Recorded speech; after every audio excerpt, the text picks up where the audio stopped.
Hello guys, pag-usapan lang natin sina Daniel Padilla at Kyla Estrada. Ayon kasi sa bali-balita, Janice napa-smile sa relasyon Daniel Padilla at Kyla Estrada.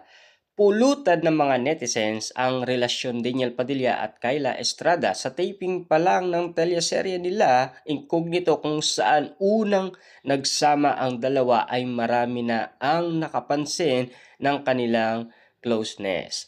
Recently nga ay madalas silang magkitang magkasama gaya ng kumain daw sila sa isang restaurant. Isa rin sa viral ngayon ay ang clip na vlog ni Aiko, kung saan tinanong niya si Janice de Belen tungkol sa pagkalink ng anak nito si Kyla Estrada kay Daniel Padilla.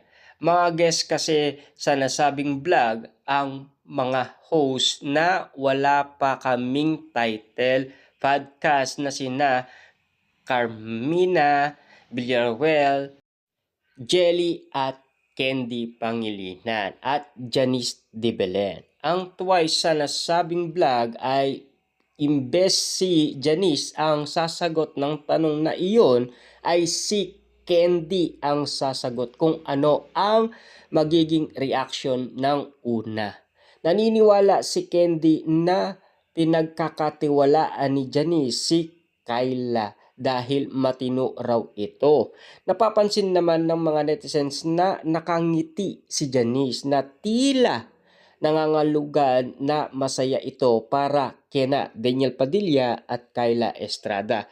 Kahit sino naman masaya para kina Daniel Padilla at Kyla Estrada. Lalong-lalo na ang mga Dilulu fans nilang dalawa, tila kinikilig at talagang baliw na baliw talaga.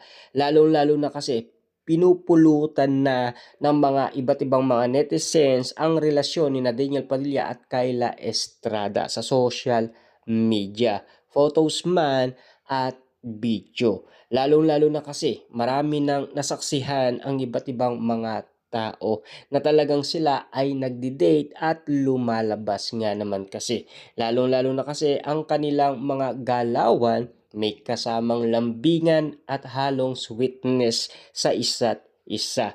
Na tila iba na rin kasi ang titig nila sa isa't isa. Na tila kinikilig naman ang karamihan, lalong-lalo na ang mga Dilulu fans. Siyempre, kahit naman sabihin ng iba na talagang promotion lang daw, pero mas naniniwala pa rin ang mga Dilulu fans na magiging sila. Kasi mas nakikita nila na may along kiss si Daniel Padilla kay Kyla Estrada na parang wala nang kaduda-duda pa. Sa tingin nila, yun ay talagang tanggap ng pamilya ni Kyla Estrada. Lahat ng mga pinag-uusapan, lahat ng nakikita, kasi alam naman natin kasi isang Daniel Padilla, matinik nga naman kasi ayon sa mga tao, dugong Padilla kasi ang dumadaloy kay Daniel Padilla. Kaya nga naman kasi tuwing nakikita si Janice ng mga tao kapag siya ay nai-interview, siyempre may along ngiti nga naman kasi dahil masaya siya sa kanyang anak dahil sa nararating nito. Lalong-lalo na siyempre si Janice noon.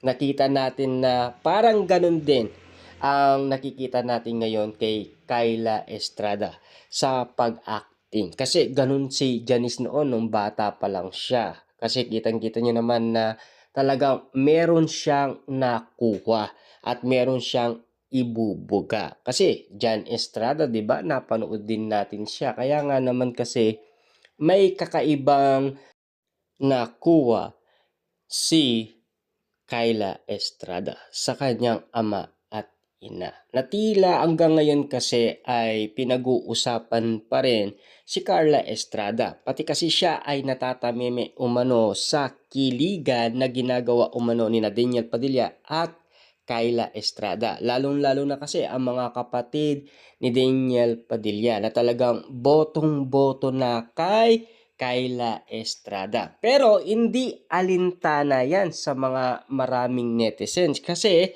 ganyan din naman kasi yung ginawa ng mga kapatid ni Catherine Bernardo kay Alden Richard, 'di ba? Nag-follow din sila at nagla-like pa at botong-boto lalong-lalo na si Mami Min Bernardo. Pero hanggang ngayon kasi napapag-usapan pa rin sina Alden Richard at Catherine Bernardo. Pero mas okay sa atin yung si Catherine mismo ang magsasalita sa atin, mag-open up. Pero sa ngayon kasi iniintindi nila yung trabaho nila, yung karir nila. Siyempre alam niyo naman siguro pagkakaguluhan, pagpepestahan at pag-uusapan. Kasi laging viral nga naman kasi yung mga nakikita nating video sa cat din. Pero wala naman bali-balita. Pero mas okay sa atin kung magsalita si Catherine Bernardo patungkol sa kanilang dalawa ni Mayor Mark Alcala. Kung sa tingin ba natin ay makatotohanan. Kasi hanggang ngayon wala pang resibo, wala pang naglalakas loob na umamin sa kanilang relasyon. Siyempre kahit na sina Daniel Padilla at Kyla Estrada, hindi pa rin sila umaamin. Kaya nga naman kasi ang sinasabi ng ibang netizens kaya hindi sila umaamin kasi may project daw sila. Kasi yun ang tinitignan ng iba. Pero iba naman ang tinitignan ng iba.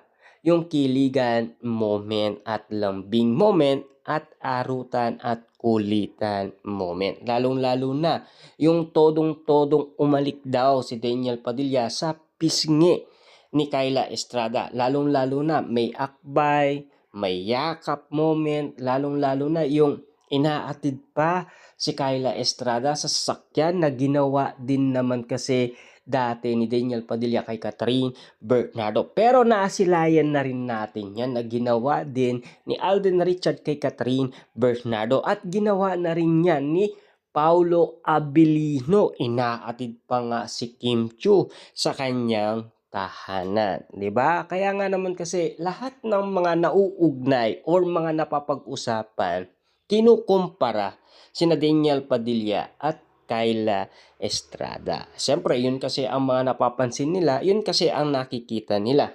Pero kakaiba naman kasi para sa mga Dilolo fans. Para sa inyo ba?